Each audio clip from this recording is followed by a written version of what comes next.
Hello, and welcome back to Happy News, etc. Today, we are starting a new segment where we read Common Sense by Thomas Paine. I think that this type of segment is going to be great for everybody. Paine wrote this pamphlet in early 1776. If you're not familiar, that was a moment when many American colonists were still unsure whether independence from Britain was a good idea at all.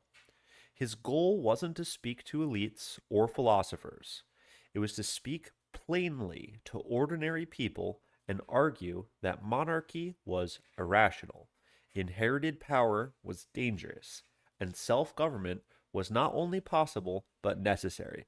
I think it's funny because this, despite being written to speak plainly to ordinary people, as you will see soon enough, it is a dense and hard to unpackage piece of text.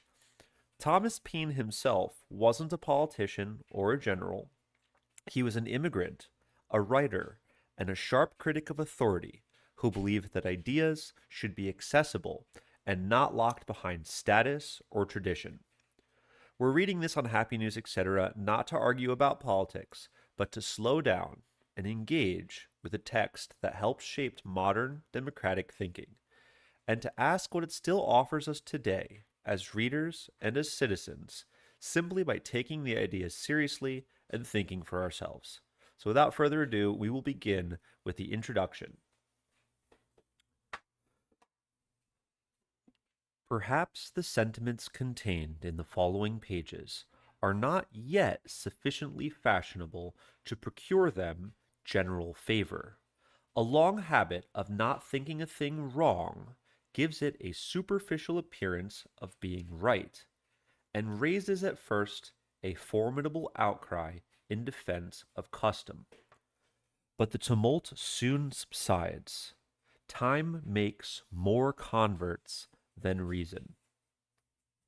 As a long and violent abuse of power is generally the means of calling the right of it in question, and in matters too which might never have been thought of, had not the sufferers been aggravated into the inquiry, and as the King of England hath undertaken in his own right to support the Parliament in what he calls theirs, and as the good people of this country are grievously oppressed by the combination, they have undoubted privilege to inquire into the presentations of both, and equally to reject the usurpation of either. In the following sheets, the author hath studiously avoided everything which is personal among ourselves. Compliments, as well as censure to individuals, make no part thereof. The wise and the worthy need not the triumph of a pamphlet, and those whose sentiments are injudicious or unfriendly will cease of themselves unless too much pains are bestowed upon their conversion. Interesting. The cause of America is in a great measure the cause of all mankind. Many circumstances hath and will arise which are not local but universal, and through which the principles of all lovers of mankind are affected, and in the event of which their affections are interested.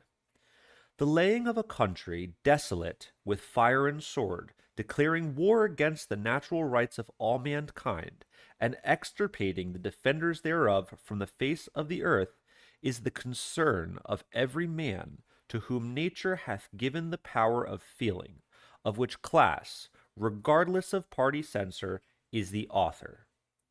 P.S. The publication of this new edition hath been delayed, with a view of taking notice, had it been necessary, of any attempt to refute the doctrine of independence.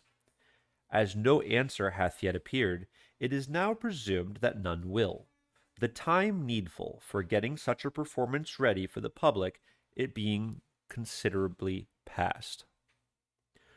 Who the author of this production is wholly unnecessary to the public, as the object for attention is the doctrine itself, not the man. Yet it may not be unnecessary to say that he is unconnected with any party, and under no sort of influence public or private, but the influence of reason and principle. He is unconnected with any party, and under no sort of influence, public or private, but the influence of reason and principle. Philadelphia, February 14th, 1776. Of the origin and design of government in general, with concise remarks on the English Constitution. We continue. Some writers have so confounded society with government as to leave little or no distinction between them, whereas they are not only different, but have different origins. Society is produced by our wants, and government by our wickedness. The former promotes our happiness positively by uniting our affections, the latter negatively by restraining our vices. The one encourages intercourse, the other creates distinctions, the first a patron, the last a punisher. Society in every state is a blessing, but government, even in its best state, is but a necessary evil. In its worst state, an intolerable one, for when we suffer or are exposed to the same miseries by a government which we might expect in a country without government, our calamity is heightened by reflecting that we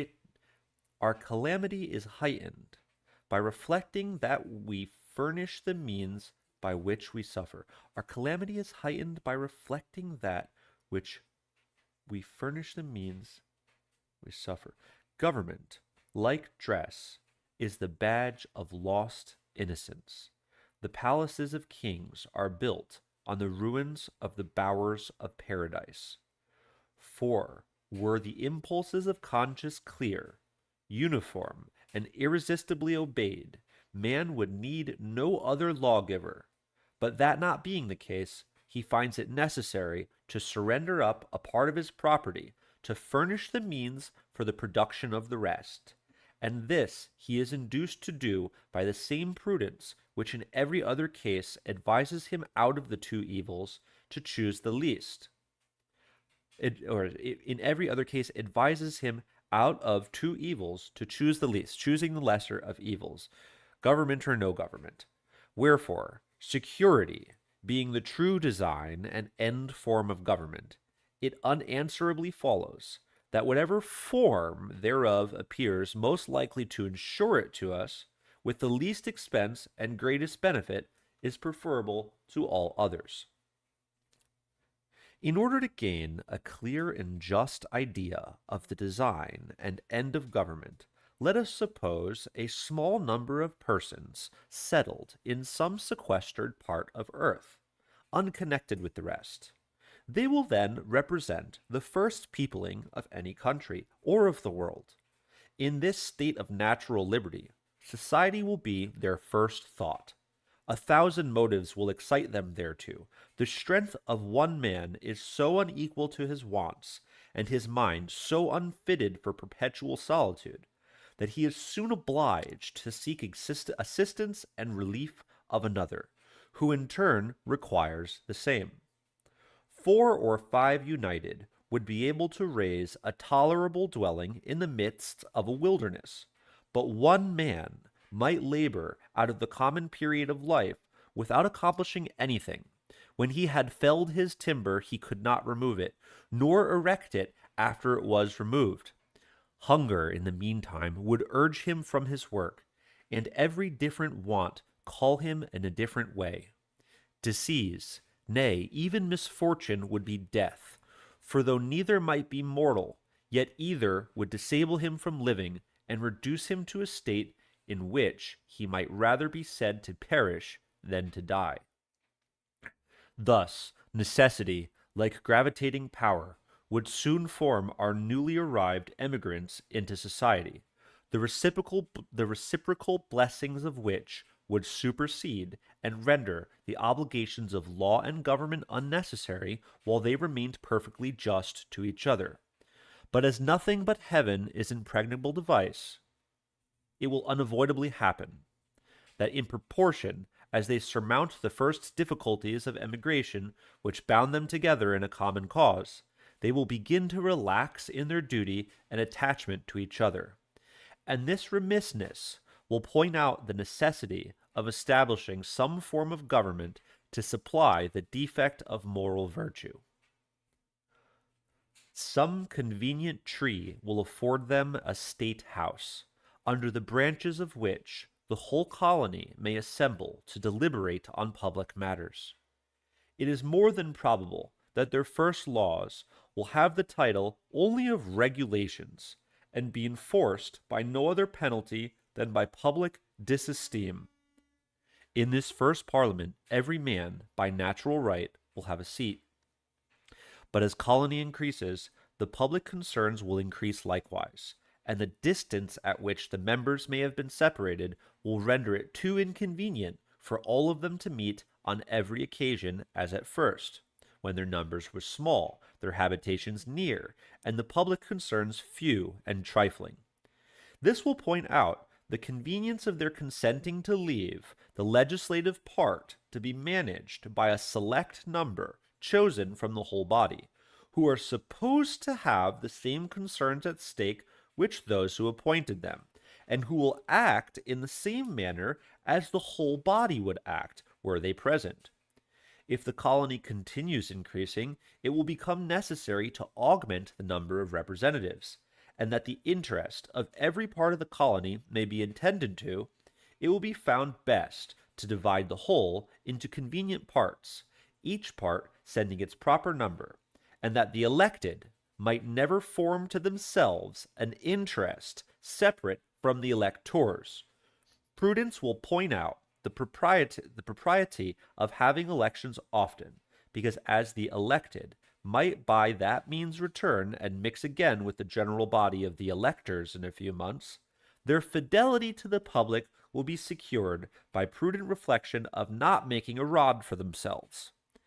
And as this frequent interchange will establish a common interest with every part of the community, they will mutually and naturally support each other, and on this, not on the unmeaning name of king, depends the strength of government and the happiness of the governed. Here then is the origin and rise of government, namely, a mode rendered necessary by the inability of moral virtue to govern the world. Here too is the design and end of government, viz., freedom and security. And however our eyes may be dazzled with show, our ears deceived by sound, however prejudice may warp our wills, or interest darken our understanding, the simple voice of nature and reason will say, it is right. Nature and reason, the voice of nature and reason. I draw my idea of the form of government from a principle in nature, which no art can overturn, viz., that the more simple anything is, the less liable it is to be disordered, and the easier repaired when disordered, and with this maxim in view, I draw my idea, the more simple anything is, the less liable it is to be disordered, and the easier repaired when disordered. And with this maxim in view, I offer a few remarks on the much boasted Constitution of England. That it was noble for the dark and slavish times in which it was erected is granted. When the world was overrun with tyranny, the least remove them. When the world was overrun with tyranny, the least remove therefrom was glorious rescue.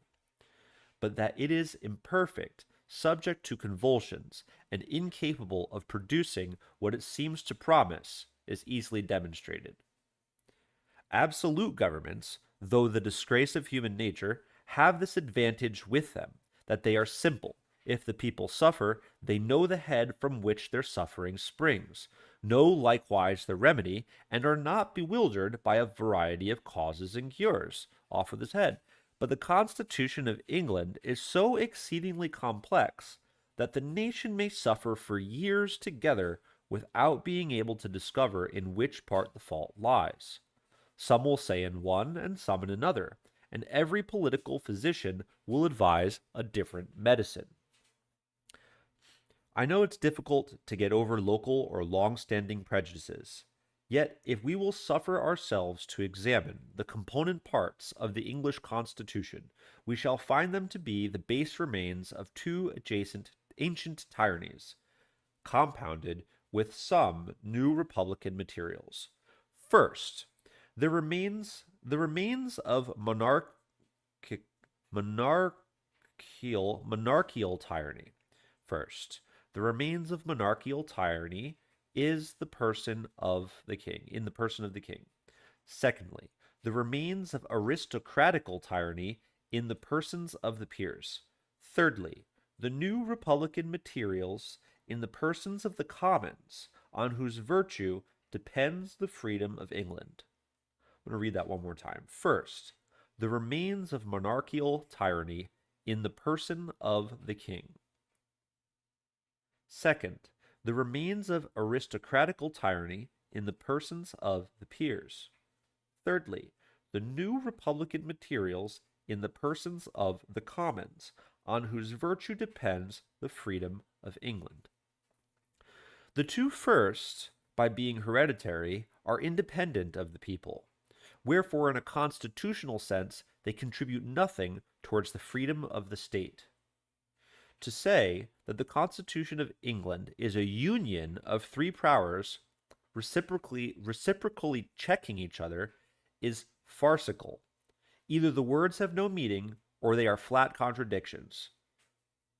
To say that the Commons is a check upon the king presupposes two things. First, that the king is not to be trusted without being looked after, or in other words, that a thirst for absolute power is the natural disease of monarchy. Secondly, that the Commons, by being appointed for that purpose, are either wiser or more worthy of confidence than the crown. But as the same constitution which gives the commons a power to check the king by withholding the supplies, give afterwards the king a power to check the commons, by empowering him to reject their other bills. It again supposes that the king is wiser than those whom it is already supposed to be wiser than him, a mere absurdity. There is something exceedingly ridiculous in the composition of monarchy. It first excludes a man from the means of information, yet empowers him to act in cases where the highest judgment is required. The state of a king shuts him from the world, yet the business of a king requires him to know it thoroughly.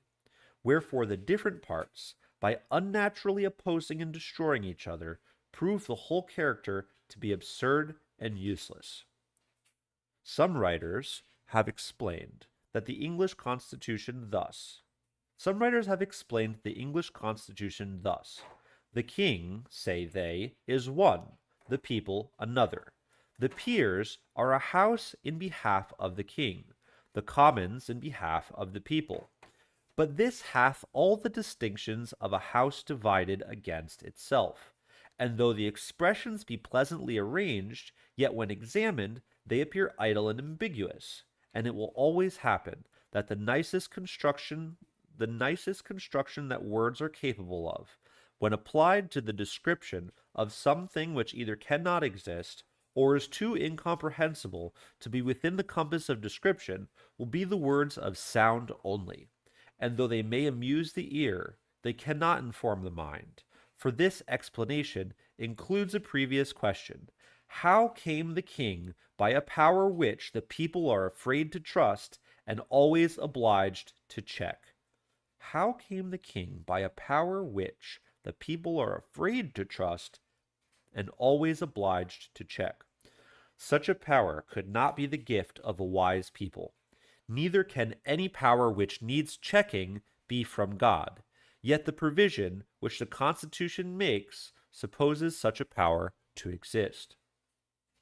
But the provision is unequal to the task. The means either cannot or will not accomplish the end, and the whole affair is a fellow de se. For as the greater weight will always carry up the less, and as the wheels of a machine are put in motion by one, it only remains to know which power in the Constitution has the most weight, for that will govern. And though the others, or part of them, may clog, as the phrase is, check the rapidity of its motion, yet so long as they cannot stop it, their endeavors will be ineffectual. The first moving power will at last have its way, and what it wants in speed is supplied by time.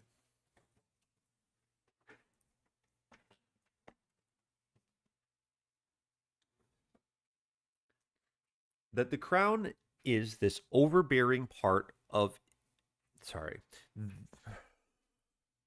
the endeavors will be ineffectual, the first moving power will at last have its way, and what it wants in speed is supplied by time.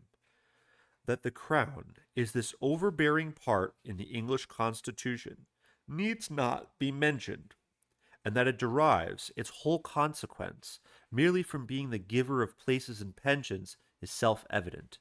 Wherefore, though we have been wise enough to shut and lock the door against absolute monarchy, we at the same time have been foolish enough to put the crown in possession of the key.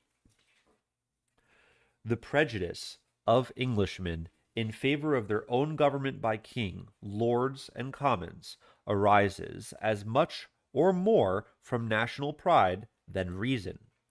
Individuals are undoubtedly safer in England than in some other countries, but the will of the king is as much the law of the land in Britain as in France, with this difference, that instead of proceeding directly from his mouth, it is handed to the people under more formidable shape of an act of parliament. For the fate of Charles I hath made kings more subtle, not more just. Wherefore, laying aside all national pride and prejudice in favor of modes and forms, the plain truth is that it is wholly owing to the constitution of the people, and not to the constitution of the government, that the crown is not as oppressive in England as in Turkey. Interesting. An inquiry into the constitutional errors in the English form of government is at this time highly necessary, for we are never in proper condition of doing justice to others while we continue under the influence of some leading partiality. So neither are we capable of doing it to ourselves while we remain fettered by any obstinate prejudice. And as a man who is attached to a prostitute is unfitted to choose or judge a wife, and as a man who is attached to a prostitute is unfitted to choose or judge a wife, so any presupposition in favor of a rotten constitution of government will disable us from discerning a good one. That was that first chapter. The first chapter we finished of the origin and design of government in general, with concise remarks on the English Constitution.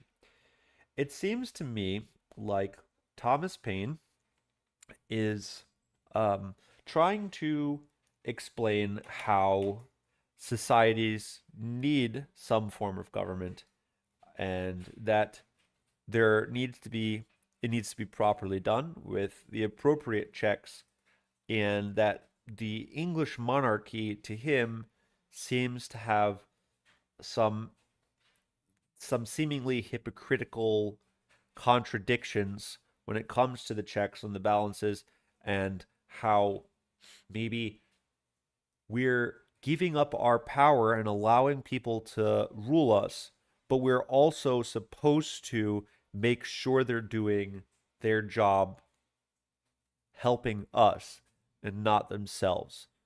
Yeah, it's an interesting start. I think that despite this being written in 1776 or in that time period, there might be a lot for us to learn even today. So I felt that was it was definitely informative. I'm excited to pick this back up tomorrow. I hope that if you followed along, that you drop a comment, let me know what you thought, and we can talk about it there. And otherwise, I'm excited to see you again tomorrow at this time.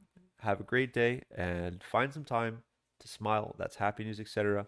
Common Sense by Thomas Paine, Session 1. Cheers.